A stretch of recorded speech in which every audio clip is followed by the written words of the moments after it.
여러분 안녕하십니까. 최근 중국의 챗GPT라고 불리는 AI 딥시크 열풍이 거세게 불었습니다.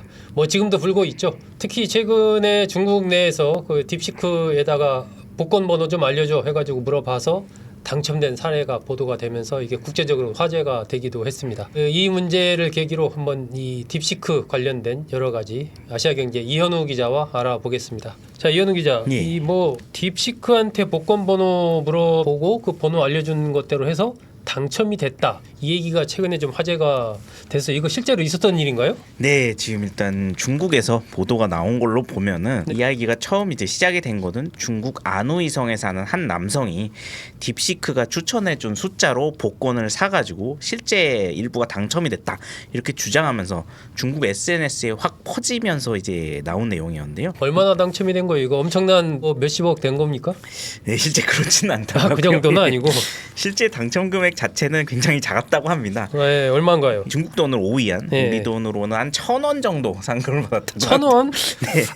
당첨됐다고 하기도 좀 그렇군요. 어쨌든 당첨이 됐군요. 네, 이 사람이 이제 딥시크가 추천해준 번호 조합 5개로 이제 복권을 돌렸는데, 근데 이 중에서 하나가 돼가지고 1,000원의 상금을 받았다고 합니다. 네. 사실 이 정도는 일반 사람들이 찍어도 이제 나오는 경우다 보니까 그리 놀라운 일은 아니었는데요. 그렇죠. 1,000원짜리 정도면 많이 될 것 같아요. 문제는 이게 중국 전역으로 이 소식이 확산이 되니까 엄청나게 많은 사람들이 지금 너도 이제 나도. 딥시크에 너도 나도 다 복권 번호를 거기다 두드리는군요. 그래서 이제 중국 당국이 이 당첨 내용의 확산을 상당히 이제 우려를 하면서 곧바로 AI로 복권 당첨 번호 예측 가능성은 거의 없다 이런 네. 이제 기사들을 내보내기 시작을 했습니다. 이게 얼마가 당첨됐느냐가 중요한 게 아니라 정말로 당첨된 사례가 보도가 되니까 네. 정말로 이제 너무 많은 사람들이 지금 딥시크를 사용을 하면서 서버가 마비될 정도라고 이제. 그러니까 결국 이게 복권 당첨 자체가 가능성 있느냐 이런 부분 너도 나도 이제 관심을 갖고 하다 보니까 예. 거기다 막 딥시크에 다 물어보는 열풍이 이 중국 내에서 부른 거군요.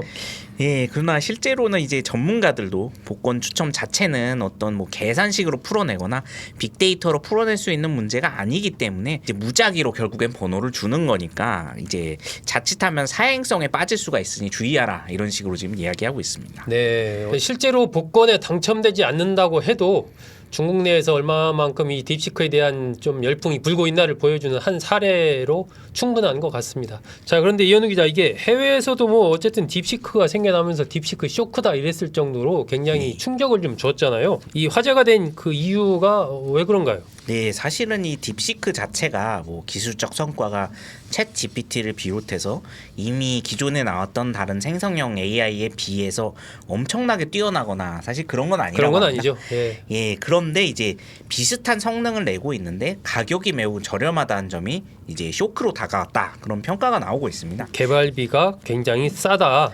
사실 딥시크 측이 밝힌 AI 개발 비용은 560만 달러 정도로 우리 돈으로 80억 원 수준이었네요. 네. 오픈 AI가 챗 GPT 개발에 이제 처음 들어갈 때 쓴 돈이 1억 달러, 우리 돈으로 1,440억 원 정도였던 걸 고려를 하면은 대단한 격차입니다. 가뜩이나 지금 챗 GPT를 비롯해서 대부분 국가들에서 향후 AI 개발 비용에 수십억 달러를 투입하겠다 이런 발표를 했는데 딥시크가 이 단가를 너무 크게 낮추다 보니까 AI 시장 전체에 엄청난 충격을 주게 됐습니다. 물론 이제 AI 업계와 다른 나라에서는 이제 딥시크가 밝힌 개발 비용을 100% 신뢰할 수 없다 이런 이야기도 나오고 있는데요. 네. 실제 개발 비용이 이보다 훨씬 많이 들어갔겠지만 중국 정부가 우회적인 방향으로 보조금을 지급하거나 이제 기업들의 부담을 줄여주기 위해서 여러 꼼수를 쓴 게 아니냐 그런 이야기가 나오고 있습니다. 네. 미국의 지금 연구업체들이 계산한 딥시크 개발 비용은 최소 5억 달러 정도는 됐을 거다 이런 내용이 나오기도 했는데요. 5억 달러 정도는 됐을 거다. 예, 지금 발표한 거에 비해서 거의 100배 가까운 비용이 들었을 거다 이런 이야기였습니다. 네. 그래서 오히려 향후에 인프라 구축이나 업그레이드를 위해서 중국 정부도 이제 첨단 AI 반도체를 투입해야 되고 이런 부분이 있기 때문에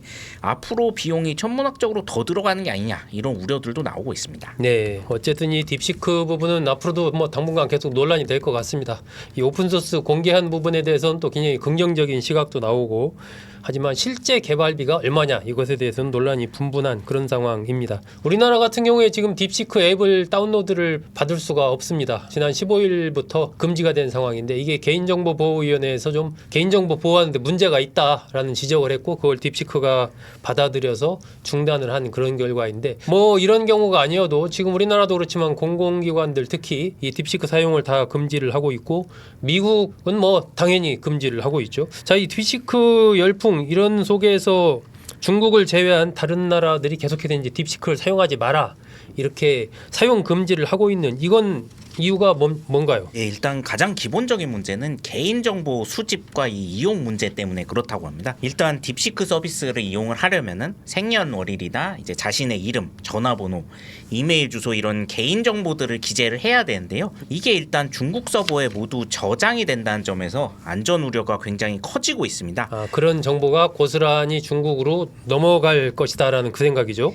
예, 이제 중국은 다른 나라와 달리 이제 기업이 보유한 개인정보를 당국이 필요에 의해서 얼마든지 가져다가 이용할 수 있는 법이 있습니다. 근데 중국의 국가정보법 제7조를 보면은 중국의 모든 조직과 국민은 중국 정부의 정보 활동을 지지하고 협력해야 한다 이런 명시가 돼 있습니다. 아, 아예 딱 법으로 그걸 만들어 놨군요. 예, 그러다 보니까 이제 중국 정부가 만약에 필요한 개인 정보가 있으면 마음대로 빼가지 않겠냐 이제 이런 우려가 하나 나오고 있고요. 아, 이현우 기자가 만약에 중국 그 갔다든지 아니면 딥시크 사용했다든지 그러면은 이제 이현우 기자 궁금하면 언제든 생년월일 기타 등등을 다 중국 정부가 가져갈 수 있다. 예, 그렇습니다. 아, 대단하군요. 무섭습니다. 또 이제 딥시크 자체가 또 보안 문제와 관련을 해서 다른 AI들보다 상당히 취약한 부분이 있다고 지금 알려져 있습니다. 이제 그러다 보니 세계 각국 이용자들의 개인 정보가 이제 유출이 될 수 있다 이런 우려가 나오고 있는데요. 그리고 또 하나 문제는 딥시크에 입력한 질문들이나 정보들이 이제 역으로 기술 유출의 이제 수단으로 쓰일 수 있다는 부분도 지금 우려가 나오고 있습니다. 네. 이제 보통 챗 GPT에도 뭐 문서의 분량을 줄여달라고 하거나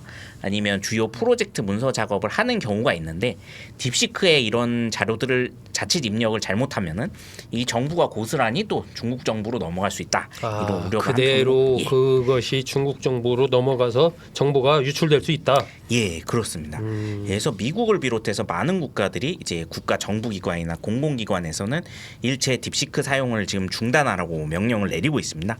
미국 정부가 특히 여기에 민감하게 받아들이고 있는데요.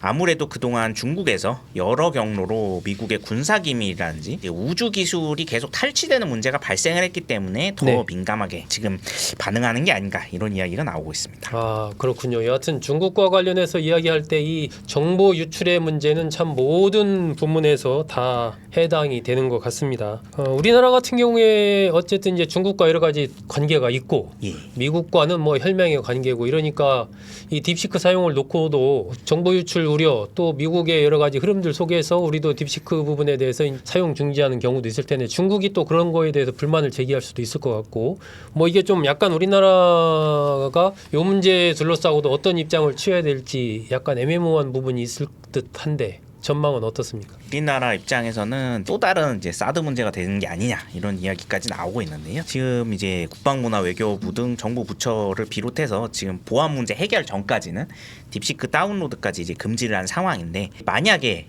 그 문제가 해결이 된 다음에는 그럼 어떻게 할 거냐? 네. 이 문제가 지금 남아 있습니다.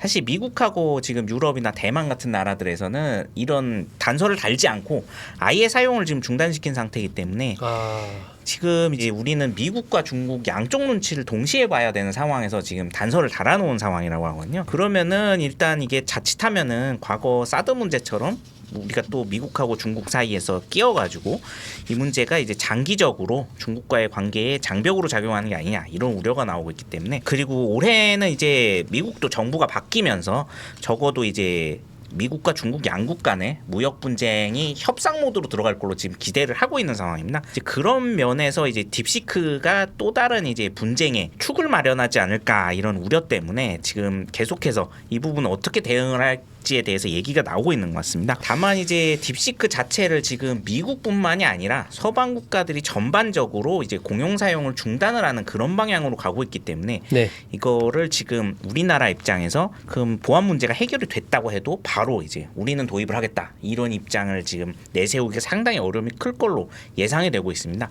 다만 이게 비용이 워낙 저렴하다 보니까 앞으로 이제 민간 사용의 경우엔 그럼 어떻게 할 것인가 이런 부분도 또 문제이기 때문에 앞으로 계속 계속해서 이 금지 수위 조절을 놓고 우리나라는 줄타기를 해야 될 걸로 예상되고 있습니다. 시기나 기타 이런 것들을 좀 잘 보면서 대응을 하겠군요. 그 이현우 기자가 얘기한 단서라는 것이 이제 보안 문제, 개인정보 유출 문제 예. 이런 것에 대한 확실한 어떤 조치 이런 것을 이야기하는 건가요? 예, 그렇습니다. 그런 것이 선행이 된다면 허용할 수도 있다는 그런 뉘앙스. 아예 처음부터 그냥 무조건 안 된다가 아니라 그런 예, 조건을 그렇습니다. 다른 거기 때문에 향후에 여러 가지 문제가 될 수도 있다. 네, 이 딥시크와 관련된 부분 어떻게 펼쳐질지 조금 더 지켜볼 필요가 있을 것 같습니다. 오늘 이현우 기자와 함께 딥시크 사용 금지 확산하고 있는 현황 그리고 우리나라의 경우는 어떤지 알아봤습니다. 여러분 감사합니다.